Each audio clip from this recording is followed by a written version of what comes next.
El planeta se'ns està revelant perquè l'hem maltractat. En volem parlar amb un home també que en sap molt, el Jorge Richman. És filòsof, és ecologista, és doctor en ciències polítiques, és matemàtic i és una persona molt vinculada a tot el món de l'ecologia. I ara tenim ganes de conversar amb ell. Professor Jorge Richman, bona nit. Hola, buena nit. Hablábamos ahora con Tomás Molina de que el mundo nos está diciendo nos lo está diciendo ahora en forma de pandemia, pero que ya hace mucho tiempo que lo estamos maltratando y no nos habíamos dado cuenta o no lo queríamos ver, lo negábamos, ¿no, profesor?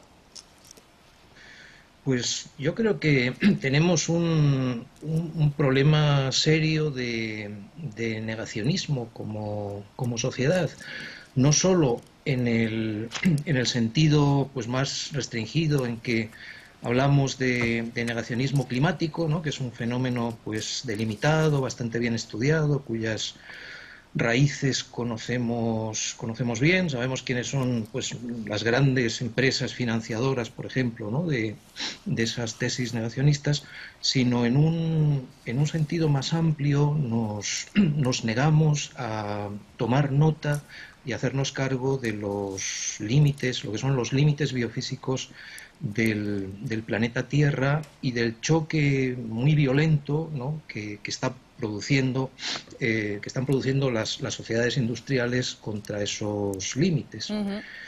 Y en ese sentido, pues tendríamos que emprender una revisión muy profunda, muy a fondo, ¿no? de cómo hemos hecho las cosas. Usted hablaba, profesor, del negacionismo climático. Es como que hace muchos años, muchas décadas, que se nos está diciendo que esto del clima hay que tomárselo en serio, que hay una emergencia climática, pero la gente se ha puesto en la acción con la emergencia sanitaria, no con la emergencia climática, ¿no? ¿Esto qué nos dice a nosotros como seres humanos, digamos, ¿no? Bueno, quizá lo primero sería también darnos cuenta de que hablar de emergencia climática tampoco está a la altura. Estamos hablando de una crisis ecológico-social global, incluso la palabra crisis se nos queda un poco pequeña para la situación en la que nos encontramos. Pero en cualquier caso no se trata solo del clima, ¿no? El clima, el exceso de gases, de emisiones de gases de efecto de invernadero que lanzamos a la atmósfera, pues como si esta fuese una suerte de cubo de basura, es como el final de los procesos que empiezan mucho antes, ¿no? Tienen que ver con cómo se organiza la extracción, la producción, el consumo y al final efectivamente el vertido. Pero el problema es mucho más amplio, ¿no? No tenemos solo una crisis climática, tenemos una crisis energética, tenemos una crisis de materiales básicos para nuestra sociedad tal como está funcionando, tenemos una crisis de destrucción de vida, ¿no? De destrucción de poblaciones de seres vivos y de especies, y el resultado más visible de todo eso es la emergencia climática, pero es solo pues uno de los aspectos, ¿no? De las dimensiones o facetas de esa situación con tantas crisis entremezcladas, ¿no? Y efectivamente, como señalabas, Cris, pues algo que nos da mucho que pensar estos días es, bueno, si hemos visto, ¿no? con esta emergencia sanitaria, cómo reacciona de verdad una sociedad, muchas sociedades, ¿no? Estas sociedades en esta especie de sincronización pandémica, sincronización del desastre en que nos encontramos, cómo reacciona una sociedad ante una verdadera emergencia percibida como tal. Y si lo comparamos con lo que hemos hecho en relación con el calentamiento global, que habría que llamar más que crisis climática, pues tragedia climática o vuelco climático, nos damos cuenta de la diferencia, ¿no? Vemos cómo lo que fueron las declaraciones de emergencia climática de diversas instituciones el año pasado, hace apenas unos meses, pues tenían mucho de brindis al sol, no acompañado de algo que no se tomaba en serio, ¿no? Que no iba acompañado pues de las acciones que serían pertinentes. Y esto, por cierto, pues lo estamos viendo también en el terreno informativo, ¿no? Ya que estamos en televisión y hablando con periodistas, también el tratamiento informativo de una emergencia sanitaria como esta del coronavirus deberíamos compararlo con lo que hemos hecho con respecto a esos componentes de la crisis ecológico-social en años y en decenios anteriores, ¿no? Esta omnipresencia, ¿no?, de la información, la reflexión, el análisis sobre el coronavirus que nos satura tanto, ¿no? Al final, pues los psicólogos y psicólogas nos están hablando también del tipo de ansiedad que genera esta sobreexposición informativa.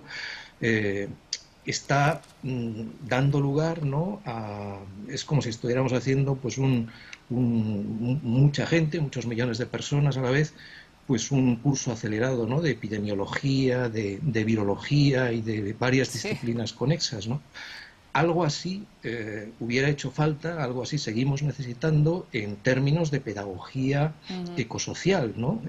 Los anglosajones dicen ecoliteracy, alfabetización ecológica, ¿no? Ojalá los medios de comunicación hubiesen hecho algo parecido desde hace ya mucho tiempo en relación con esas otras crisis que son mucho más graves en realidad que lo que estamos padeciendo ahora, siendo esto lo enorme que es. Sí, sí, de hecho le leí hace unos días un texto en el que decía la COVID-19 será una broma comparada con la crisis ecológica y social que se nos viene encima. Claro, mucha gente, profesor Richman, puede estarse preguntando ahora, ¿qué tiene que ver la destrucción ecológica con la pandemia que ha provocado un virus? Pero están relacionadas. La destrucción ecológica provoca pandemias. ¿Es así? Eso es lo que efectivamente pues venían advirtiendo distintas investigaciones desde hace tiempo y lo que estos días también en lo que han insistido muchos científicos, ¿no? Por ejemplo, a mí me ha gustado mucho, ¿no?, el esfuerzo enorme de divulgación de esa alfabetización ecológica en relación con este nexo, ¿no?, entre destrucción de la naturaleza y posibilidad de nuevas pandemias. Pues, por ejemplo, lo que ha estado haciendo Fernando Valladares, otro de estos investigadores del CSIC en estas últimas semanas, ¿no? No es solo él, hay también mucha otra gente que nos advierten de cómo los fenómenos de desforestación, el tráfico de vida silvestre, el acabar consumiendo animales salvajes, pero también las condiciones en las que estamos criando animales en ganadería industrial, todo esto son factores que pueden favorecer, por un lado, esas zoonosis, ¿no?, esos saltos de agentes infecciosos, ¿no?, entre unas especies animales y otras, y por otro lado, si pensamos en la ganadería industrial, pues como el abuso de los antibióticos en la cría, en condiciones deplorables, a veces infernales, ¿no?, de los animales, pues está contribuyendo también a la inactivación de antibióticos importantes por el desarrollo de resistencias. ¿Usted cree que todo lo que nos está ocurriendo, esta pandemia, el confinamiento, ¿no?, el aislamiento social, físico incluso, al que nos vamos a tener que someter a partir de ahora cuando lo nuestro como sociedad era abrazarnos y besarnos, ¿usted cree que esto nos va a hacer tomar conciencia de que esto iba en serio, lo del cambio, la emergencia climática ecologista que decía usted, ¿no? ¿O vamos a seguir siendo los mismos? Depende de muchos factores. Yo no me atrevería a hacer ahí pues un pronóstico, ¿no? Lo cierto es que hay algunos elementos que sin duda inducen a la reflexión, a tomarnos más en serio las cosas, a intentar ver cuáles son los nexos causales entre unos fenómenos y otros, ¿no? Y por ahí la posibilidad de aprender está abierta, sin duda, ¿no? Pero el que aprovechemos o no esa posibilidad, pues, en fin, depende de lo que hagamos y lo que dejemos de hacer. Yo creo que de manera un poco más general no deberíamos quizá adoptar una forma una actitud pasiva frente al futuro, ¿no? Esto de intentar hablar, escudriñar pues una especie de bola de cristal, porque no tenemos esas bolas de cristales, ¿no? Vivimos dentro de sistemas sociales y de sistemas naturales extraordinariamente complejos y lo que podemos hacer sobre todo es intentar adivinar cuáles son los caminos mejores y los peores para evitarlos, ¿no? Decía Maquiavelo en una famosa carta que dirigía a un amigo suyo, ¿no? En aquella Florencia del siglo XVI, hablaba precisamente de que él, más que conocer los caminos que llevaban al paraíso, lo que le interesaba era conocer los caminos que conducían al infierno para poder evitarlos, ¿no? Lo que sí que sabemos, con eso enlazaríamos con lo que la pregunta inicial, lo que sí que sabemos es que eso que llaman los anglosajones el BAU, el business as usual, el seguir haciendo las cosas como las estamos haciendo, conduce a resultados desastrosos, ¿no? Eso era lo mismo que estaba señalando Tomás Molina al final de su intervención. Ese ir subiendo 2 o 3 partes por millón de dióxido de carbono en la atmósfera cada año, pues es una cuenta atrás que conduce a una tierra inhabitable, ¿no? Eso está fuera de toda duda. Ese es el camino que tendríamos que ser capaces de evitar y lo que sabemos también es que para eso hace falta un esfuerzo enorme, un esfuerzo que nuestras sociedades ahora hasta ahora no se han planteado de verdad, ¿no? Estaba también Tomás Molina recordando los acuerdos de París, ¿no? Y esos límites de seguridad, esperamos, ¿no? De 1,5 grados, 2 grados de incremento sobre las temperaturas preindustriales. Bueno, para situarnos ahí, lo que sabemos también son cálculos que los climatólogos, investigadores e investigadoras de otras disciplinas han hecho hace bastante tiempo. Ahora, estando ya donde estamos, en 2020, necesitamos que los descensos, sobre todo en dióxido de carbono, que las emisiones de dióxido de carbono, que es el principal de los gases de efecto invernadero, para sociedades que hay que llamar sobredesarrolladas como las nuestras, pues tienen que estar en torno al 8% o el 10% anual, si tenemos una visión más amplia, ¿no? del mundo entero, ¿no? Y de dónde estamos nosotros en ese mundo, el 8 o el 10% anual. Eso quiere decir transformarlo casi todo, cambiarlo casi todo, ¿no? No podemos seguir produciendo, consumiendo, extrayendo, desplazándonos, ocupando el territorio, viviendo como lo hemos hecho hasta ahora, ¿no? El que estemos viviendo colectivamente pues una conmoción, ¿no? Como la que ha provocado la COVID-19, esta pandemia del coronavirus, pues puede ayudarnos a abrir los ojos también en esas otras tareas pendientes. Bueno, por eso ahora se nos habla de la nueva normalidad, ¿no, profesor Richman? Y claro, no sé si es porque la normalidad como la conocíamos hasta ahora ya no volverá a ser nunca más, o mejor evitarla, la normalidad que conocíamos hasta ahora, por lo que usted explicaba, ¿no? Yo creo que las dos cosas son así. Es decir, la normalidad de la que veníamos era indeseable, ¿no? Es esa normalidad la que nos ha conducido a esta pandemia y la que nos está conduciendo a esas otras situaciones que son en el límite infernales, ¿no? David Wallace Wells, un investigador, periodista de investigación, ensayista, pues publicaba el año pasado un libro importante sobre calentamiento global, ¿no? Que se llama precisamente La Tierra Inhabitable, ¿no? Lo tuvimos aquí en este programa, sí. Que bueno, es una de las personas a las que vale la pena seguir, sin duda. Ese camino hacia una tierra inhabitable pues nos habla de una normalidad que era indeseable y por otra parte también es verdad que aunque conjuremos, aunque deseemos con fuerza la vuelta a cierta clase de normalidad, lo que se dice normalidad vamos a tener poca en el tiempo que viene. Por eso, porque lo esperable, por desgracia, pues es un encadenamiento de crisis a las cuales vamos a ir teniendo que responder de la mejor manera posible, ¿no?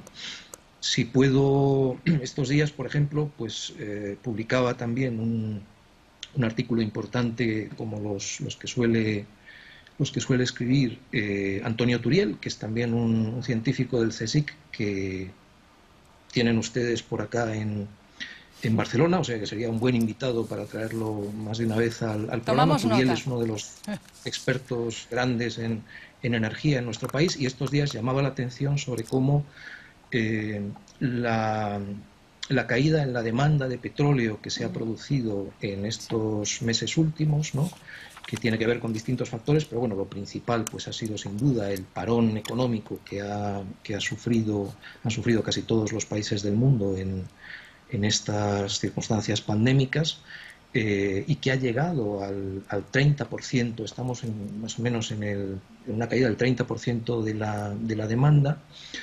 Pues una buena parte de eso, o todo, no va a ser recuperable después, ¿eh? Aunque estemos pensando, ¿no?, en ese, aunque digamos la visión convencional del asunto pues apueste por un rebote económico lo antes que se pueda para volver a donde estábamos en términos de PIB, por ejemplo, pues eso es muy poco probable, porque el crecimiento económico medido pues de esa manera, por otro lado, tan inadecuada, no el crecimiento, sino el desempeño económico con esa medida tan inadecuada que es el PIB y otras magnitudes de la contabilidad nacional, está asociado estrechamente con el uso de energía, ¿no? Eso es algo que no queremos ver tampoco, que nos cuesta ver, que la economía convencional muy ideologizada pues no admite, o admite solo muy a regañadientes, pero es así, ¿no? Entonces una fuerte caída no recuperable en el uso del petróleo, y es no recuperable, explicaba bien Turiel en su texto, como lo ha hecho antes en muchos momentos, por razones geológicas por una parte, ¿no?, porque hay muchos yacimientos, estamos ya en una senda de descenso energético desde hace algunos años, y hay muchos yacimientos, sobre todo de los más maduros, en los cuales la compactación de las rocas de las cuales se extrae el petróleo pues hace que el impedir ese flujo durante algún tiempo luego sea difícil o imposible el volver a reanudarlo. Eso pasa en muchos yacimientos. Y por otro lado, hay una rigidez grande en la manera en cómo funcionan las refinerías, ¿no?, en el porcentaje de los distintos productos, comenzando por la gasolina y el diésel, que pueden suministrar, ¿no? Entonces, la conjunción de esos fenómenos, que son de naturaleza geológica, biofísica y económica también, pues hace que lo esperable sea un futuro con menos energía, con sensiblemente menos energía, ¿no?, con una parte de crisis energética que se va a entrelazar con las otras crisis, ¿no? Por eso digo que normalidad esperable me temo que poca, y por eso necesitamos pensar de verdad a fondo qué es lo que nos importa, cuáles son los verdaderos valores a los que debemos intentar defender, qué clase de sociedad deseamos, cómo podemos reconfigurar algo que sea bien común, un verdadero bien común. Esas son como las preguntas importantes de la hora, ¿no? Profesor Jorge Richman, gracias por haber estado esta noche en directo en el Fax, y vamos a tener que seguir hablando mucho de esto, y espero que este virus haya servido para tomar todos conciencia, o sea que seguro que hablaremos en una próxima ocasión, largo y tendido. Un abrazo. Ojalá que sí, un abrazo. Gràcies, que vagi molt bé. Professor Jorge Richman avui explicant-nos com el planeta ja fa dies i temps i anys que ens avisa, i sembla que no ho havíem